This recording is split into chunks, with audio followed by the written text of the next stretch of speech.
Hello, everybody. We've moved around our seating order a bit. I'm the moderator. My name is Barbara Demick, and I'm the Beijing bureau chief for the Los Angeles Times. Our topic is political reform, which is quite a hot one following the 18th Party Congress. Everybody is speaking about, is there going to be reform, is there going to be reform, without having much of a sense of what it is. And I think one of the things we're going to talk about is different types of reform. We have some different topics here. We will, Mr. Jinping to my right is from the editorial board of Global Times, which is honestly my favorite newspaper in Beijing, in part because they have a very good English. I feel flattered. Everyone told me so here. Yes, they have a very good English translation, and they often have slightly outrageous views, which we like to quote in the foreign press because the Chinese government doesn't often speak to us. So he may be on the hot seat as our visitor from China. To his right is John Delury, who teaches at Yonsei and who I know quite well. I think he's going to put political reform in some perspective for us with hopefully not too academic history. Keep it simple. The history lesson. Dr. Li Taihuan from the Sejong Institute on our far right has written extensively on Chinese globalization and political reform, and he'll give us some general remarks on this subject. This is to my far left, Professor Chung Jongpil is at Kyung University, and he will speak about the cat and mouse game between internet users and the Chinese government. This is a subject very dear to my heart as a journalist working in Beijing. Maybe you can tell me how it is I can get my VPN working. Probably I have to learn from you. and avoid being shut down by the net nanny. We spend most of our time on this subject. And Kim Cheol from Catholic University to my immediate left will also speak about, I think, the definition of what is political reform, because we're all, as I said, we're all over the map here. What is reform? And I think I will let you speak. Okay, thank you. Well, the 18th Congress of the CCP last month, I think, showcased a stunning setback to, say, political reform in China. In the lead up to the Congress, Chinese intellectuals appeared, say, for long-stalled political reforms, say, including the rule of law and human rights in China.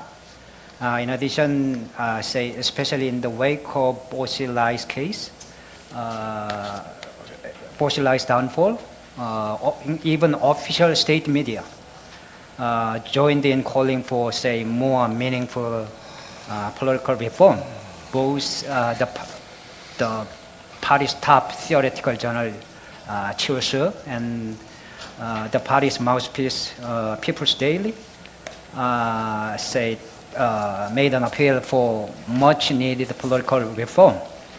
Therefore, analysts suggest that the rare and, say, high-profile talks of the need for political reform, especially in, say, by state media, might indicate the leadership had reached kind of some consensus on this issue.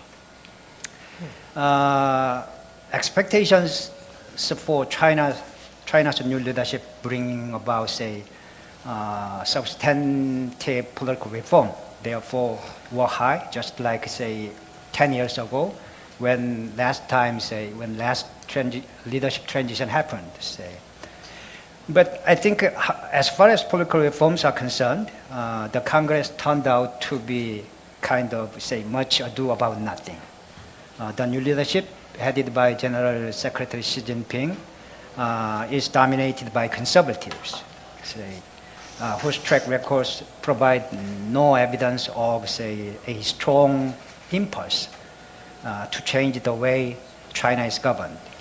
There is no, well, moreover, the Politburo Standing Committee members was elected the old-fashioned way. There was no, say, competitive multiple candidate election for political standing committee, which would say open a political competition and say give the leadership a new source of legitimacy. Finally, I think the report of the Congress did not give any clue that any substantive political reform was coming in the near future. I mean, although it mentioned, say, institutional reform, but I think the emphasis of the report was on, say, stressing, say, following the path of socialism with the Chinese characteristics.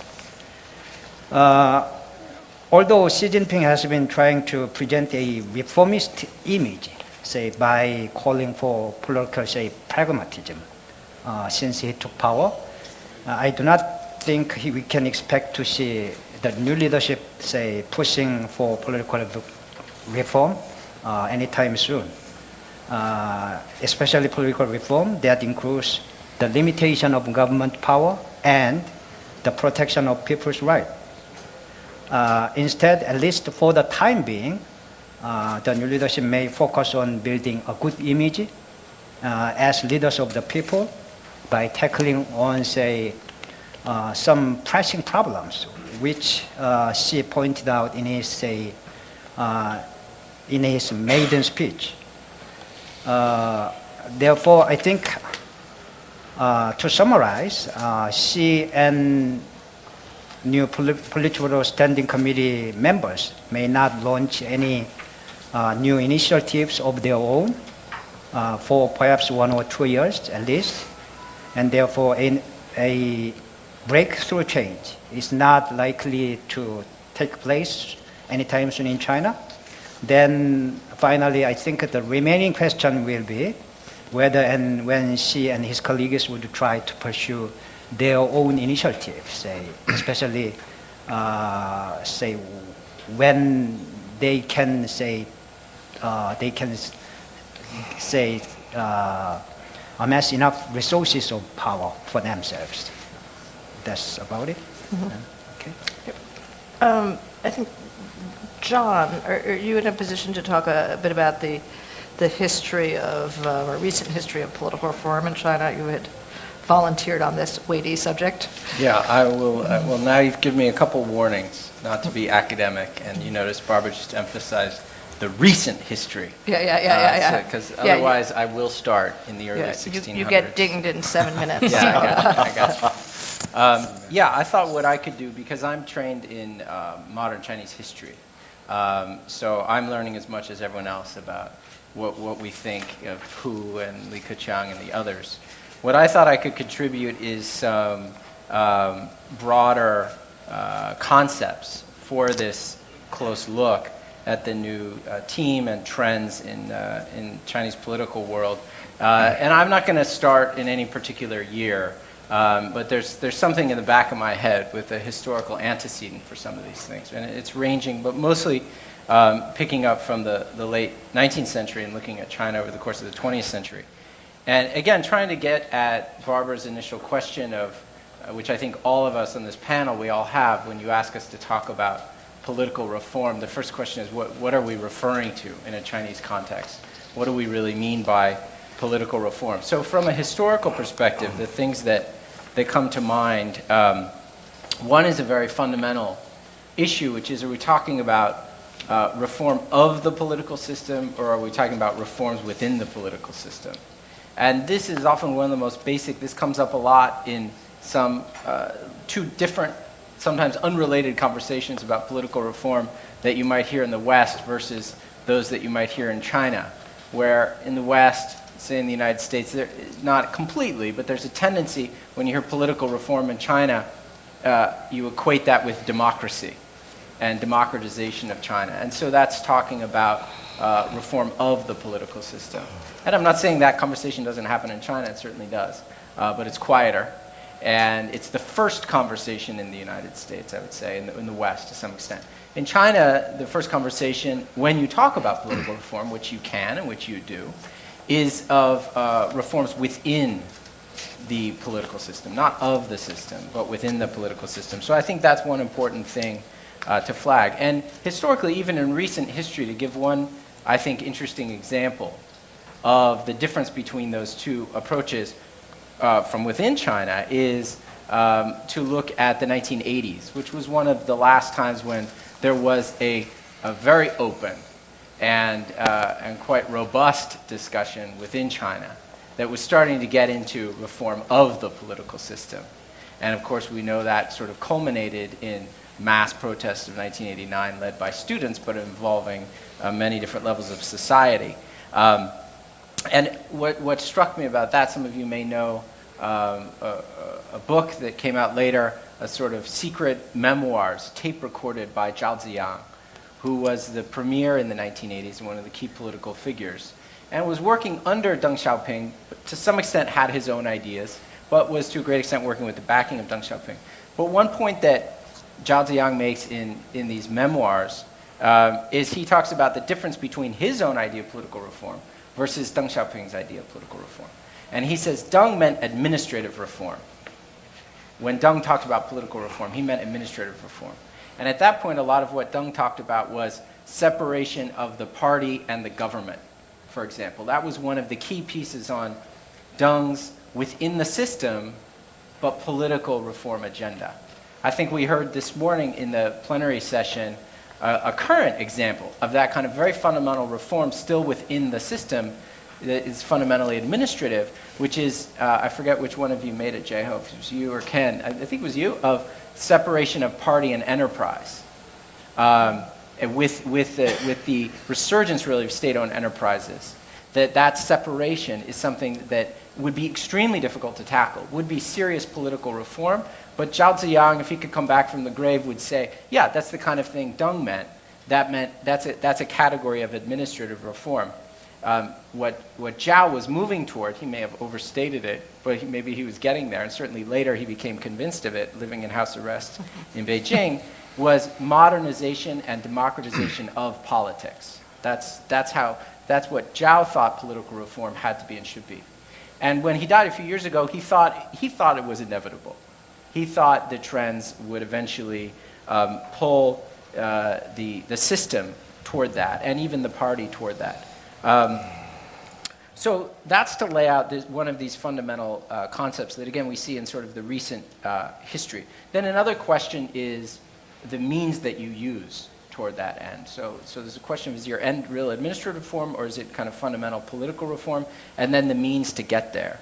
And this, too, is interesting to think about in the context, in a broader historical context, because, for example, we talk a lot about reformers and conservatives. I think it's useful to disaggregate a little bit the types of reformers and the types of conservatives that we're talking about, rather than just put in two groups that with a clear line between them. And if we start to do that, we can see even some important differences among reformers. And again, you see this throughout the history of reform thinking and leadership in modern China from the 19th century. There are those who I would call tinkerers. They have a real commitment to reform. They know fundamental changes have to happen, but they're trying to do it in a piecemeal, incremental, gradualist fashion. They think that is the most effective strategy for reform. And that history goes back to the 1860s and 1870s. And you can see in the course of that was the late Qing dynasty. You can see the tinkerers get increasingly desperate. And they start to push from tinkering into the next category of sort of restructuring or rebuilding. And once the rebuilders fail, and the rebuilders want to use more systematic means of changing things, and want to do it in a quicker time horizon, once they fail, a historical pattern we see is then the destroyers come in, the demolition team. And Mao Zedong is the most important example of this kind of destroyer, who comes in and says, tinkering didn't work, even the restructuring didn't work. We need to wipe out what is there and start completely from scratch.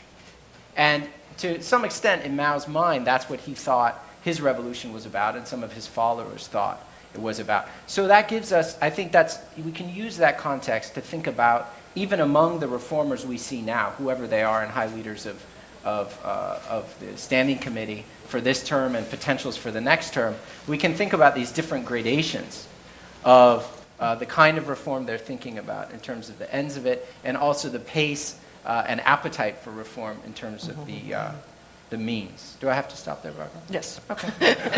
In a word. One more sentence, I would have gone for 50 minutes. So thank Okay, you. yeah. I think we'll go to our far right, Professor Lee Tai-hwan from Sejong Institute. I think has some general words on political reform. Okay. Well, this is the 18th Party Congress. As already mentioned by Professor Kim, actually, no significant political reform measures are suggested, but I think they proposed the 6 political reform, and the general key word is here is stressed in this political report, as you already know, is keeping the socialism with the Chinese characteristics. I think we counted 79 times that Hu Jintao Yeah. said that in his speech opening the 18th Party Congress. Well, So it's, that is just interject that. Why is it so stressed at this point of time? Even though it already that kind of idea already started from the Deng Xiaoping era, so I think this means they stressed this one. We will never copy a Western political system. This is quote. It means, in terms of democratization, they will have a different paths of development. Even though they argue that they could develop, Chinese could develop the kind of a democratic country, but the Chinese democracy is not necessarily based on the balance of power, and then still they need a kind of legitimacy for the CCP. But I think the basis of the legitimacy of the CCP is now changing, because in the past, especially during the Deng Xiaoping era, there was no challenge to the kind of legitimacy of the CCP, because they are founding fathers anyway. The generation belongs to that kind of realm. But now is after the Jiang Zemin and Hu Jintao, now is the Xi Jinping. Why they are qualified for political leadership? So far, I think is economic development. Only economic development can guarantee their legitimacy for the political leadership. Otherwise, what kind of a process they have? CCP, the legitimacy of CCP and the dictatorship of the CCP is nobody challenging that kind of a system, but still they need to justify again and again. And then what kind of then political reform is suitable for that kind of legitimacy? That is, I think, is a major purpose of the Chinese kind of socialism with the Chinese characteristic. So at this point of time, at the report it said that so many corruptions and so many mass incident, I'd say. There is a kind of phenomena of social unrest, and at the level of state and society relationship, there is they might have some lot of conflict between the two realms, the state and the society. Even though Chinese government always emphasize the harmony between this among the all kinds of society group and the government, and even the harmonious world, whatever it is. But still, what in the 18th Party Congress, they needed more stability than the political development as per se. So in terms of Western concept of political development, including of course, the democratization, more participation of civil society into the policy process. But in terms of inside, I don't think any reform or any progress. But the outside implementation of the policy, that side, I think we could expect some kind of reform measures, even though they call it administrative reform, as he mentioned, is a serious separation of a party and government is not thinkable at this point of time, but the relationship between the two in a party state, that kind of the dual structure, a little bit loosened in a way, to that extent that the load of the government now is increasing compared to the past, even though it's still led by party. Mm-hmm. So the party leadership, even though it is basically their principle is there's no change, but in terms of policy making process or the how many policy makers are involved in the decision process, I think it's a lot of the government and a lot of the think tank, a lot of the even the intellectuals are increasing. To that extent, I think that they want to provide more channels to the professionals, intellectuals, and some other even citizen groups. So to that extent, I think they want more democratized society, democratized party, let's say this in a party democracy. But still, what is lacking is now, I think we need to consider this kind of questions. To what extent and how societal voices, interest, demand should be allowed to the political arena. That is the basic question, because still the press is now controlled, media, and controlled by state, and then still there is no serious channels for the political participation for commoners. So I think that is one issue to be addressed. And another one is the independent judicial system should be created to, for the effective legal anti-corruption mechanism. But still, I don't think even that kind of separation of power is now feasible for in the near future. But still, they want to develop that kind of a rule of law. That is the major point. Is stressed in this political report, I think. The last point, I think, is how to countering vested interest, even within the party. A lot of vested interest is now pervasive, I think, in a way.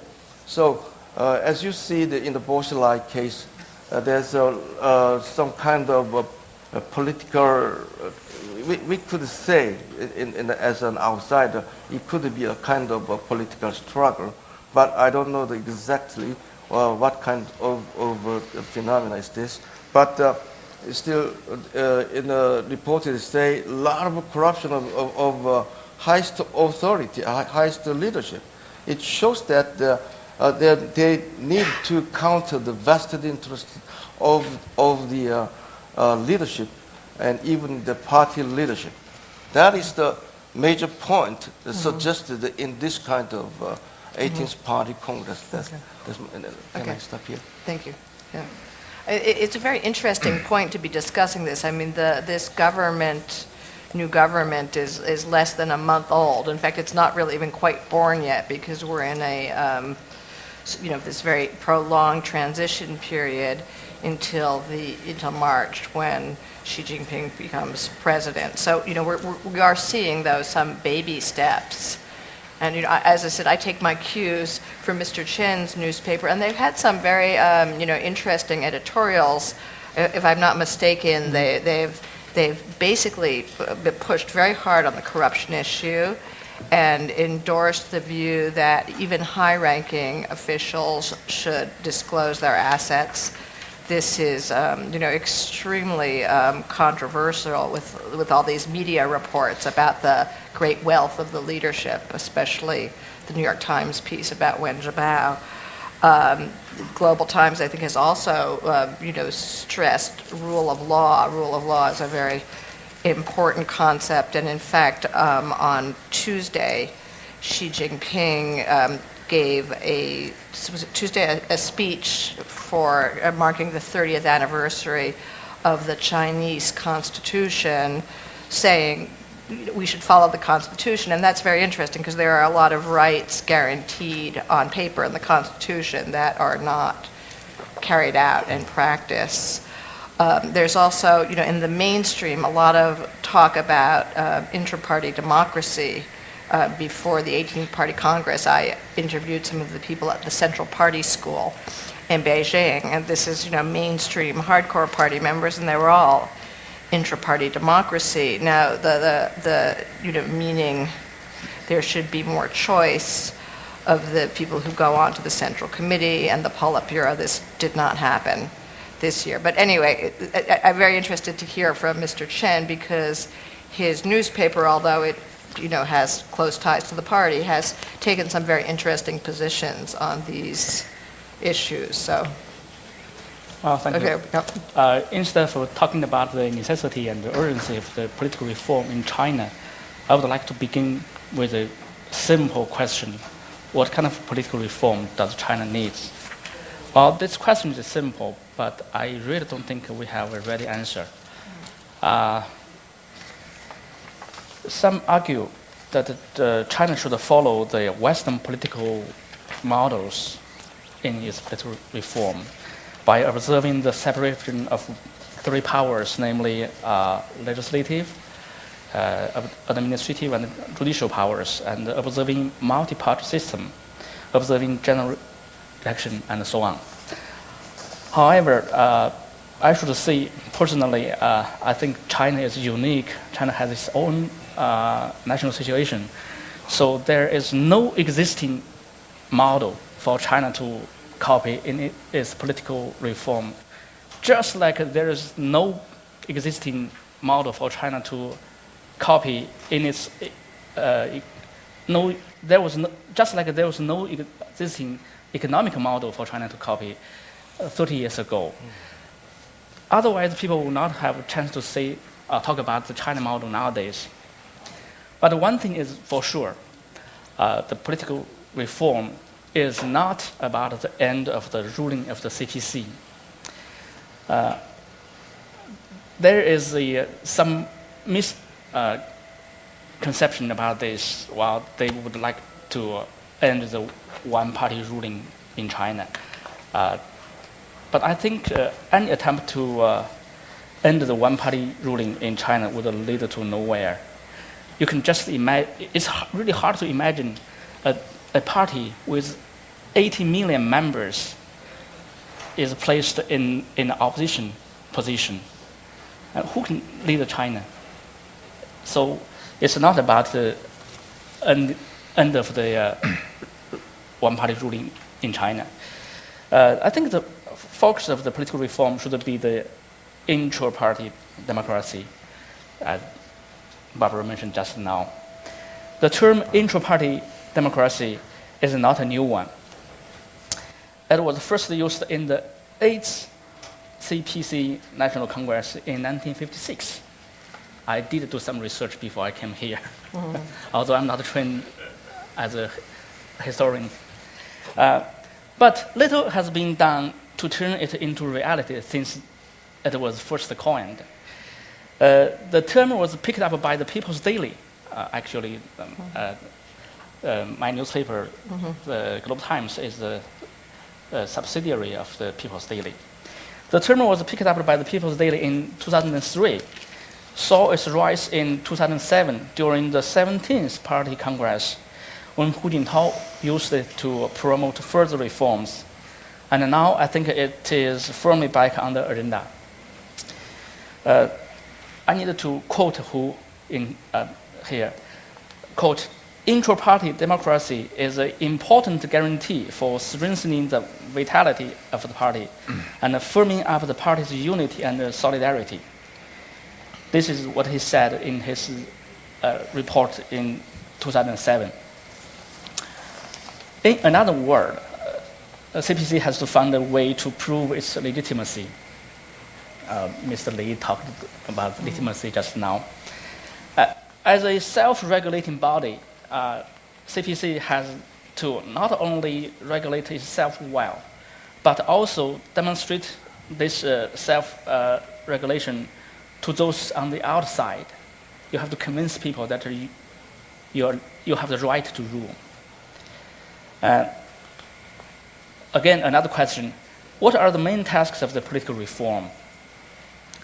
That's separating the functions of the government from those of the party is one among many others. By clearing away the over-intertwined link between party and government, this will be a major breakthrough to boost the process of inter-party democracy. That is to say, the party will not interfere with the routine operation of the administrative sections at all levels. But again, this will not be a very easy task for those party officials who have got used to exercise their will on government administration and corporate governance. As a Chinese who were born in China and lived there for over 45 years, I understand the importance of the party in every sector in China. So it's not easy for them to give up their power to meddle with the daily operation of government and businesses. So that would be the hardest part of the political reform. In the past, the political reform was taking place slowly and painfully because people at the top had not reached the agreement on this issue. The slow pace of political reform is generally blamed for widespread corruption, which has resulted in the emergence of an interest group which does not wish to see any reforms. Finally, the new leadership has made up its mind to proceed with the political reform after having calculated the risk and the benefits. We all know that in the past few days, Xi Jinping made a tour to Shenzhen in Guangdong province, where he paid a tribute to Deng Xiaoping, whose famous Southern tour 20 years ago in 1992 boosted the China's economic reform. So during his trip, he said that we must unswervingly take the road of enriching the nation, enriching the people. No, please pay attention to the words he used. Enriching the nation, enriching the people. But we must also open it up even further. So I think Xi Jinping's version of the Southern tour will put China's political reform on a fast track, although this is by no means an easy task. Yesterday morning, I read a newspaper story on the Wall Street Journal, which says Xi Jinping's China's Xi signals economic reform. Well, I really don't think his trip to Shenzhen is a signal for economic reform, but it's a signal for political reform. So let's wait and see. Thank you. That's interesting. I'll have to ask you about that a bit more. I wanted to go last to Professor Jongpil on the subject of the other media and the internet. One of the things that we always observe in China is that things are very much the same. You had this 18th Party Congress that was, scripted like every other party Congress, including the order in which the leadership walked in on the red carpet and so on and so forth. And it's all really, sort of frozen in the mid-20th century. And then you have this world outside that's just changing dramatically. And this, really speaks to the role of the Weibo, what we always call it, the Twitter-like services. Yeah. But, it just is exploding. And, to the point where most of the people I know get, all their news from the internet. I mean, people still read Global Times, thanks to its editorials, but I mean, people don't read People's Daily, they don't read the Beijing news. It's everybody, at least anybody who's under 70 and has a computer is on Weibo, and, just this great range of opinions and, really very dynamic. And, as well, you've written, it's a cat and mouse game, so I'll turn it over. Sure. Thank you very much, Barbara. Well, before I start to do my kind of like short speech out here, I just really want to say one thing out here is, wherever I go, I first got an invitation to please present a paper about political reform, administrative reform, but it ends up like, since Jongpil, you are an IT specialist, why don't you talk about Weibo or IT? So today I think it's kind of the similar situation, but I'm just very happy to be in this place and again, have a chance to talk about the information technology and the overall influence onto the state-society relationship of China. I actually did a research on this field for more than about like 20 years. And what I actually just find out is like this. I was just thinking about when I wrote that paper, who is winning the cat and mouse game? I was saying like, my answer was both. Both of them are winning. So the cat and the mouse, the cat could be the government, the mouse could be the citizens. Now, usually a lot of people are actually thinking about that. The information technology itself is a driving force that can actually lead to pluralism and to democracy. So if this information technology, if it flows in to an authoritarian regime, it's a big danger and a threat.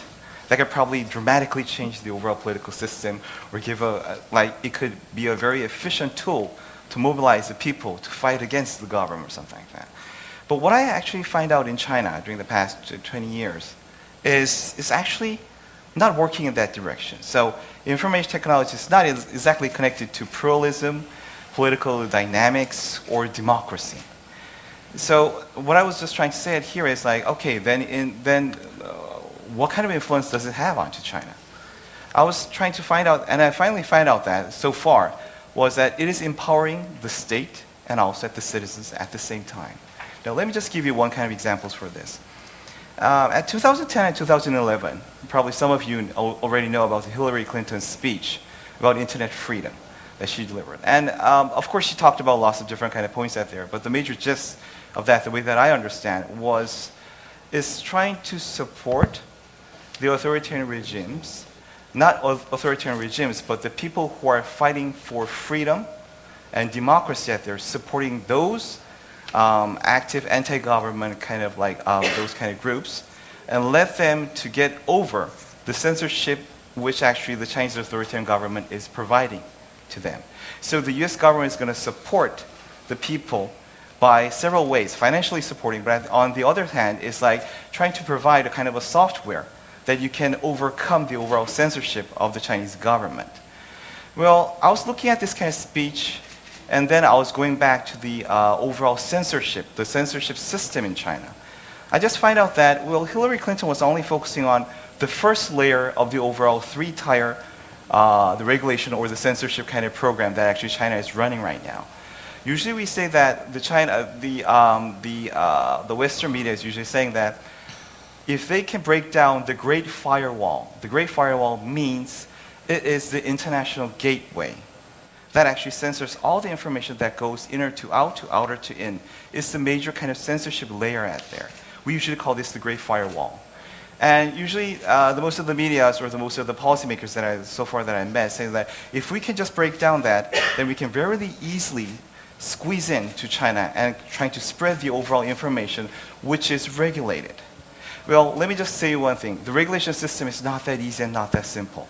It has three big tiers, the regulation kind of system itself. The first tier is the international gateway. But even if you pass the international gateway out there, there's like 8 or 9, currently I will say like it's 9 interconnecting networks out there. That actually, information comes from the international gateway, goes through the internet connecting networks, and then it finally reach the ISP, Internet Service Provider, which we usually can say like Sina or Sohu or Baidu or those kind of stuff. So it's based on 3 layers. So even if you pass that, there's another layer waiting for you. And the most important censorship within China, believe me or not, is self-censorship. Even if you pass all those, self-censorship is a very easy way that we can understand. The Chinese people say like this: kill the monkey, kill the chicken to scare the monkey. Okay, right? Kill the chicken to scare the monkey. So you're killing the chicken in front of the monkey to scare the monkey out. So let the monkey to do the self-censorship out there. It's like picking on those kind of scapegoats and just trying to put them into the prison or kill them or whatever like that. So the people are so much they're afraid, so they cannot even dare to try to approach any of those kind of materials on the internet out there. So there's a lots of different kind of censorships out there that I just really wanted to let all of you to know. But on the other hand, okay, does that actually mean, do I have enough time by the way? Yeah, go Okay. ahead. On the other hand, so does that mean that, okay, it's perfect censorship, so the information technology within China doesn't mean anything at all? No, it really means a lot. This is the other side that I was trying to emphasize, just what Barbara just actually mentioned about the Weibo. Weibo is China's Twitter. We call this Weibo. And actually there are several kind of major information technology kind of companies or enterprises out there that we call Sina, Sohu, Baidu, Tongshin, and all these kind of industries. They actually provide this kind of Weibo kind of services to the people. It's not only Weibo. There's also what we call Ronnonwang, Kaishinwang. There's other kind of things that we call the overall kind of portal or the social network services. This is prevalent in China.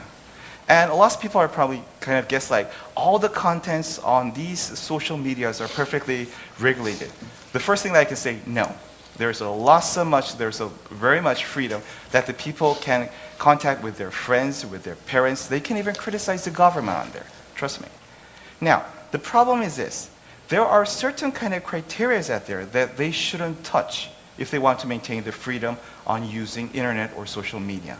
For example, like the independence of Tibet, or like the Tiananmen Square crisis, or like the Falun Gong movement, right?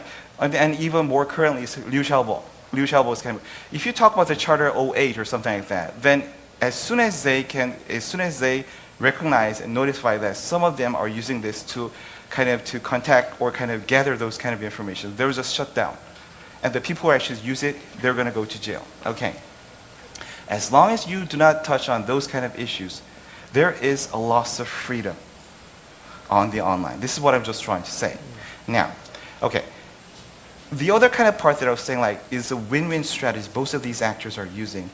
Both of these actors are actually winning at here is because the people so far, based on the traditional media, they didn't have a loss of information before, and now they have much more information that they can share with their friends. But on the other side, why is it a win-win strategy for the government? If the people have more information on there, then probably some of those information is going to be criticizing the local governments, criticizing the Communist Party members out there, and it'll just spread out. So it's not that kind of good situation for the government to let these information flow. But the way that the government is actually using it is like, we have to go back to the central and to the local kind of relationship of China. The local governments, after Deng Xiaoping's reform and openness kind of policy, what we can see that they have much more freedom. They're much more independent from the central government. And what we can see at here is a loss of local government officials became extremely corrupted. Now, the central government cannot monitor and can check all of those corruptions going on at there. So actually, they're leading on to the people's criticisms. Yeah. And lots of people are raising that their local government officials are corrupted at here and there. And they're putting this kind of information on the internet and to the Weibo and to the social medias.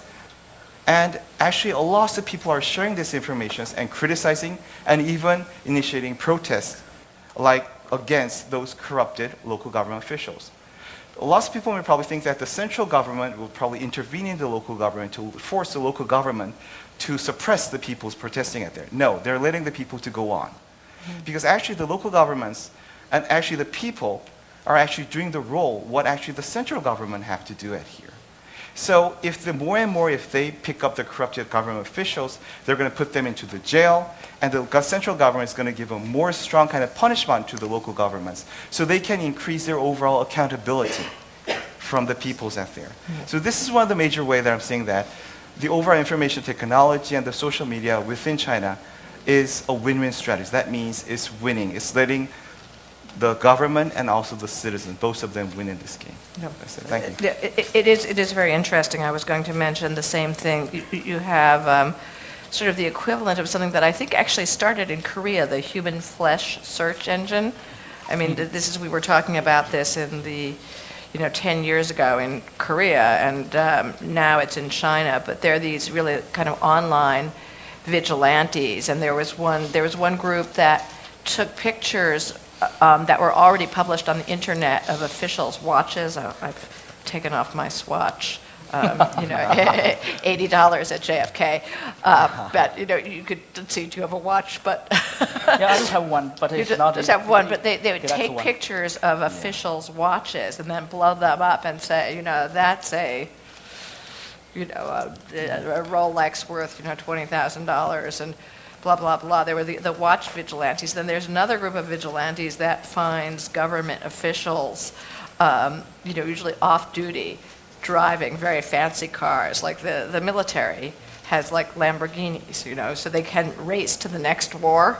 And that's like another online vigilante group. And very interestingly, because I was going to ask you about the state press, has started praising them. I think your newspaper, again, with its amazing editorials, had said, hey, these people are doing a good job. They're helping.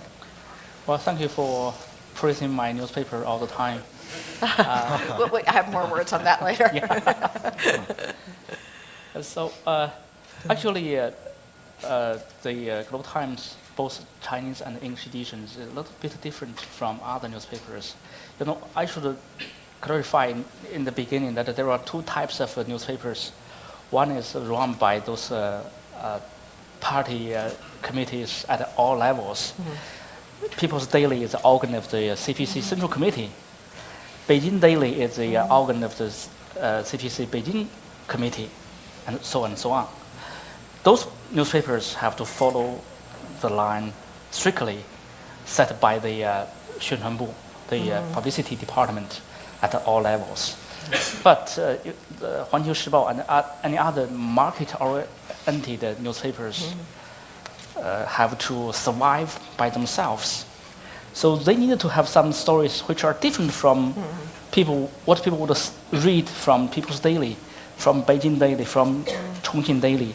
So we have, at my newspaper, we have to report something that readers are more interested in, like the fighting against corruption, like people trying to narrow the gap between rich and poor, all those kind of stories that people are expected to read from a market-oriented newspaper.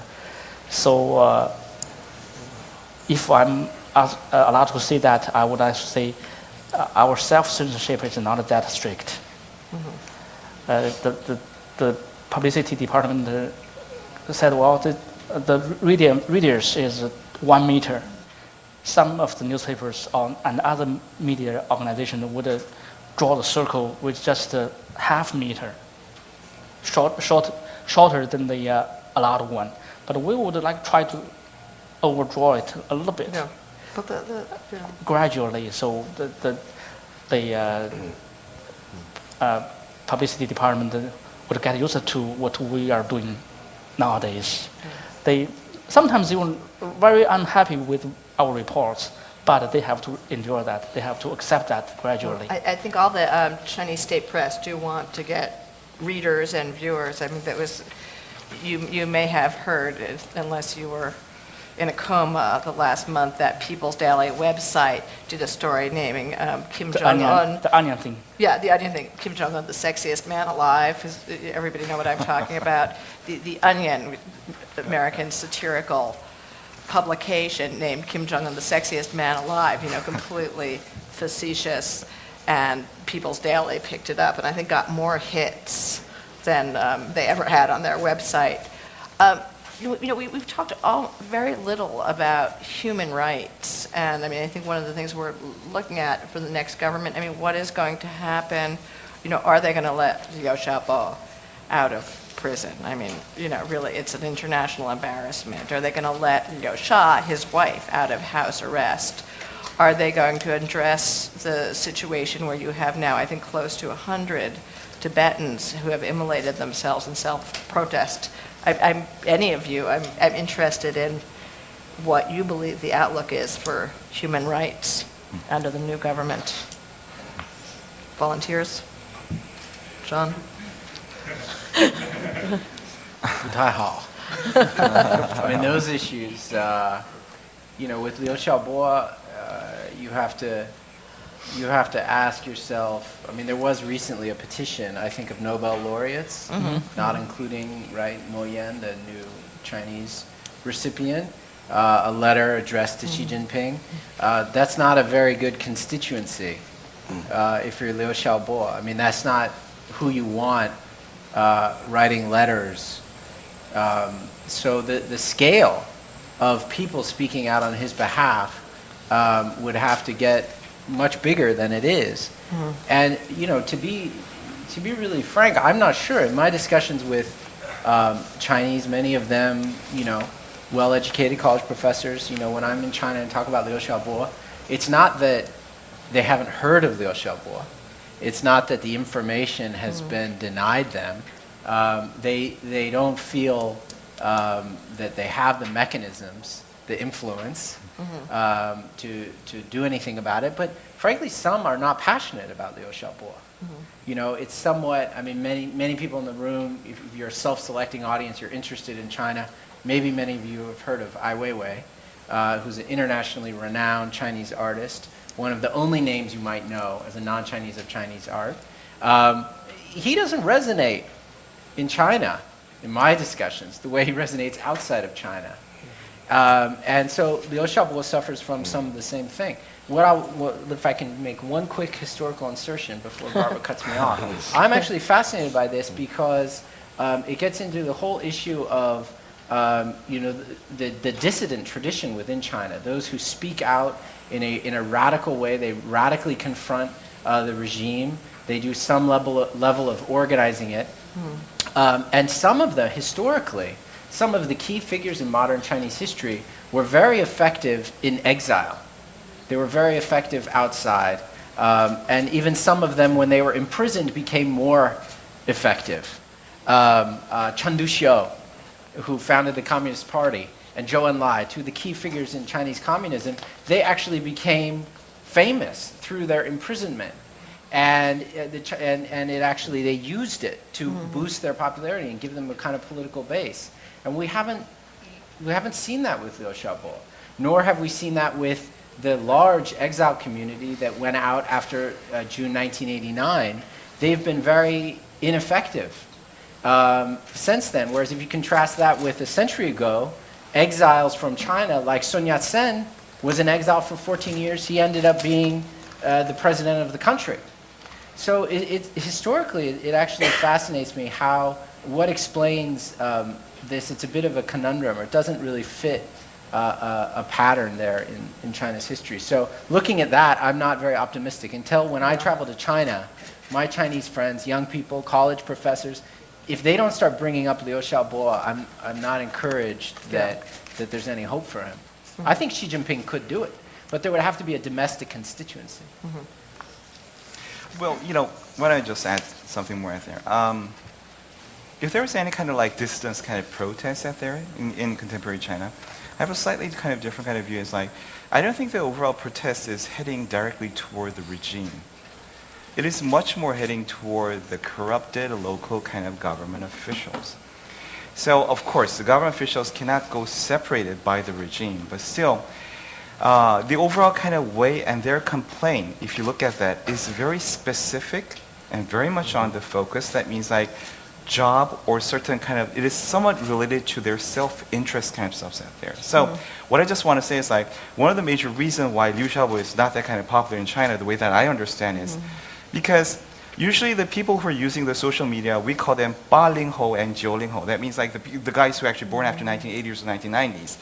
They're not that much interested in the political kind of issues or the political debate or political kind of reforms.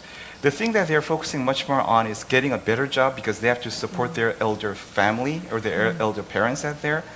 Or if one of them got a very kind of unfair kind of penalty or certain kind of those kind of things from the government, they're trying to fight for that.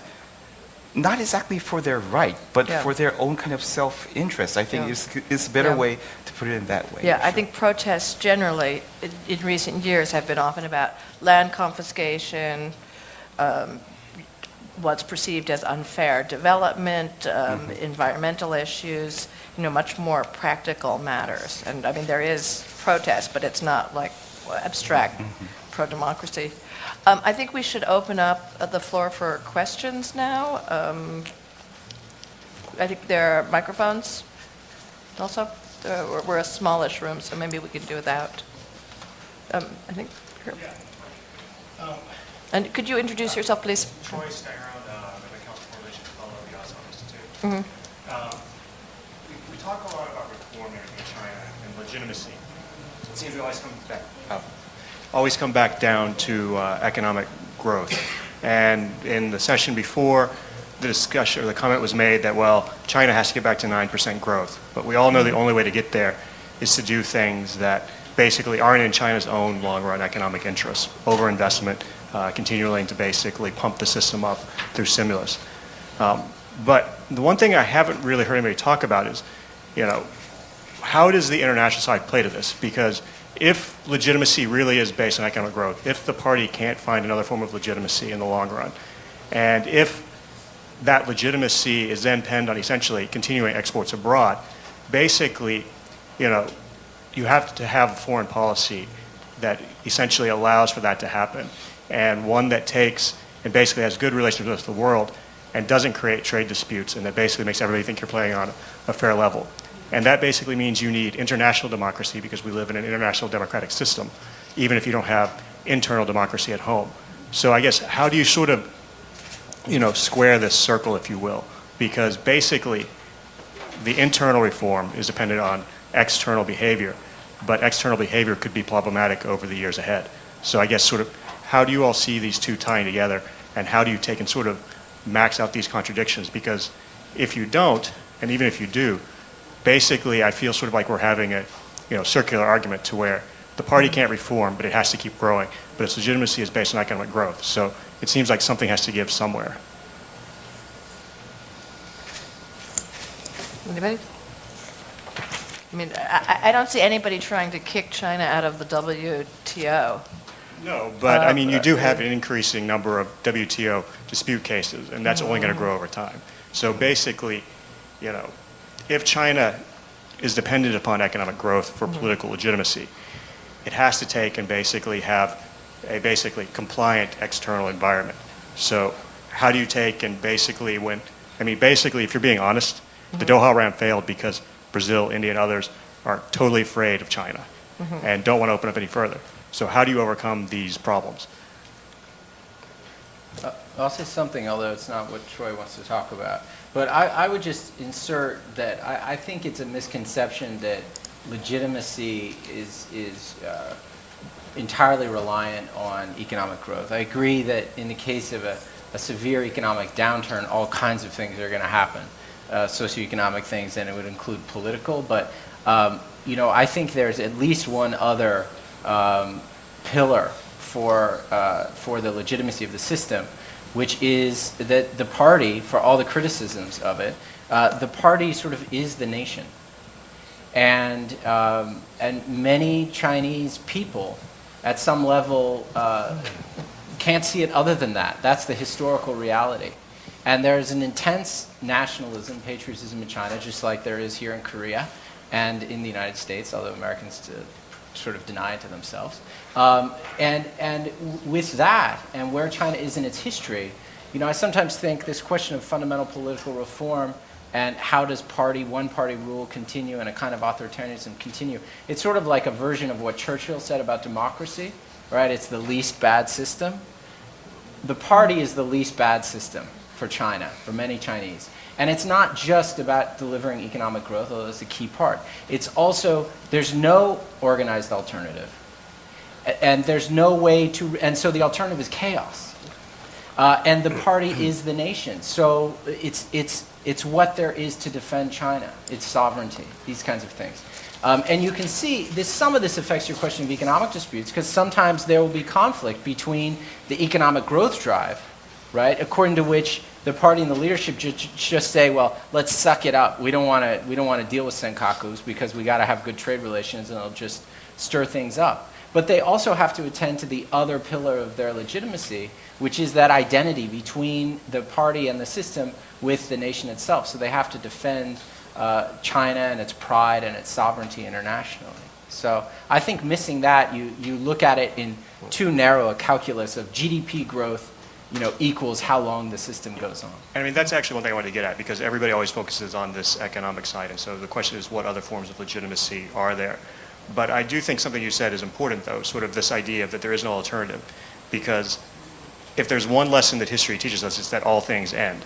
So that would mean that at some point, without an alternative, there will be chaos. So I guess, how do you take and create that legitimacy, but also create alternatives so you can avoid the chaos in the long run?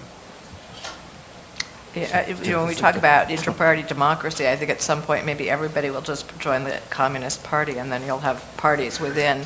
But on the trade-off between stability and the economy, I think I see a lot of problems at the very local level, and it has to do with real estate development. I mean, most of the local disputes in China have to do with land confiscation and development, and in part because of the lack of land reform. I mean, the way local governments keep going is by selling off farmland and building stuff that's sometimes useful for the economy and sometimes totally unnecessary. I mean, the rural China is full of big, ugly, expensive, broken edifices that are on somebody's land. And this is, I think, a continuing source of conflict in rural China because some of these local governments are getting in trouble financially, and the only way they can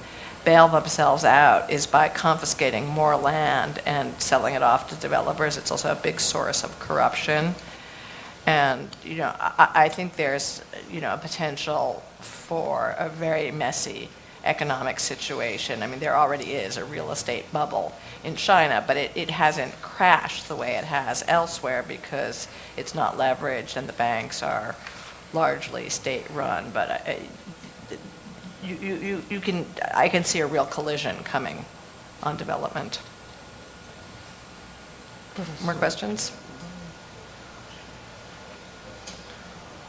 Let me add one more point for the your talk about the legitimacy part you mentioned, but when I talk about the legitimacy, I think in China now I think efficiency is more important than equality, even though it's a socialist country, because economic growth is the basis of legitimacy. As long as the economic growth is the basis of the legitimacy, I think efficiency is more respected.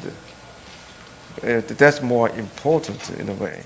But in your question is, what kind of international democratization? It means the integration of China into the world capitalist economy. Then, as you mentioned, WTO system already integrating into world capitalist system, I think. So to that extent, I think they can adjust themselves to the international economic system. But in terms of democratization, I don't know what kind. I think now China is stressing the more equal partnership with the United States in a way, in terms of major power relationships. So if you say democratization, it means more voice from China. It means it could be more assertive China. It could be a challenge to the existing international system, or sometimes a kind of a collaboration between the two countries. So I'm not sure whether the kind of economic growth policy, I mean, the efficiency-oriented legitimacy system can challenge the international economic system, whatever. But what I say is that for the next 20 years, I think China is moving forward toward the authoritarian system, like other developing countries. But in terms of the size, it's just so big So it's not necessarily, Singapore cannot be a model for the Chinese model, or even Korea. South Korea is some Chinese people say, well, this is the kind of development model is good for the Chinese system, but I don't think this is also fit for the China, because in terms of size, China is totally different, and also its historical development path is also different. So I think your democratization in terms of Western concept does not ensure that Chinese development path is going to forward to in a way of developmental theory suggests. I mean, it's in 20 years from now, as you might expect more chaos without any alternative to CCP. Well, I think they will try to develop alternative during that period. We have to see, wait and see. Anybody else? Do you have? Yeah. Yep. Well, economic development is important, say, for the party. That's the probably still most important source of, say, political legitimacy. But the problem is economic development, especially rapid economic development, say, over 3 decades, has caused, say, serious problems. Problems such as, say, inequality, frequent, say, mass incident, social unrest, and environmental even degradation. So to take care of these, say, problems, then China needs to introduce substantive changes. But we haven't seen any signal for that direction, say, from the 18th Party Congress. But still, I think one interesting point to watch regarding Chinese politics is each generation of leaders, say, has been managed to, say, initiate its own policies, which differentiate, say, itself from, say, its predecessors. So the question we need to, say, pay attention to is whether Xi Jinping will do so, like, say, his predecessors did. Okay. Yep. Okay. Oh, Can Chung? I add a quick, because I think Dr. Lee's point is really important and interesting about scale. And that always comes up when you talk with 中国很大, it's too big. You just can't imagine how big this place is. You have no idea. And I actually think when I'm in a hopeful mood, thinking about a liberal path forward, a change of the system kind of path forward for China, one path that I think when we think about Xi Jinping having 10 years, that starts to become viable is doing this democratization on a province by province or scale. And there have been experiments. For example, if you look at Zhejiang, there's been some more progressive experiments in Zhejiang. And of course, there is one province that has already experimented quite successfully with multi-party, basically liberal democracy, which we call Taiwan.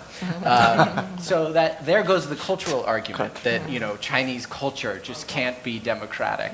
Hong Kong, we can start finding a list. So I mean, with a really open-minded leadership, and I'm not saying this is what Xi Jinping is thinking about when he falls asleep tonight, but over a 10-year scale, and if we continue to see political crises of the kind we have seen in terms of the leadership, and the problem of pervasive corruption just worsening and worsening, the problem of inequality worsening and worsening, and the leadership decides they do need more structural political changes, I think there is a path, and it absolutely would have to start with the problem of scale. Last thing, because Barb's about to cut me off, read the Federalist Papers, right? The American model started with the problem of how could we ever do a democracy in such a huge country? Democracy worked in a city-state in Athens, barely. It could never work here in these vast 13 colonies. And that's what the whole American Constitution was written around, solving that problem, persuading people, no, although we live in such a huge country, we actually can do this. So there might be some inspiration for Xi Jinping's bolder political advisors, some of whom are in our room. Okay, I think that's a wrap. We'll close on a hopeful note before anybody punctures the bubble. can add one more point? There's signs going up, please end, but, you know, hey, it's all right. I'm not paying the rent on the room, so go ahead. Well, and one major characteristic of the Chinese political reform is consultative democracy, they say. Yes, 协商民主. But I was wondering what kind of concept is this, but it's very kind, we have to notice that. Because consultative means more consultation is needed to make a very good policy for all the people, all kinds of sectors of society. So that is a major concept. But how to participate in that kind of process is not. It's more. It means more diversified people, diversified sector of society can participate in this process. And I think it makes sense in a way, because in my mind, when I started to study the Chinese politics, the politics in China is the politics of implementation.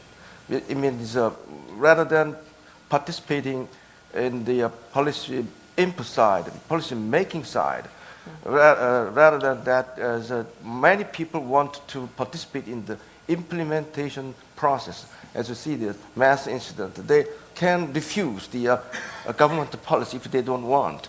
That kind of phenomenon now is growing. So to that extent, I think a Chinese democracy could develop in a way, but it is as an interim measure, they say, as a consultative. But I think how to expand that kind of concept to all kinds of sectors of society is remains to be seen, I think. Okay. Thank you. We will now have a short coffee break. The next session will begin in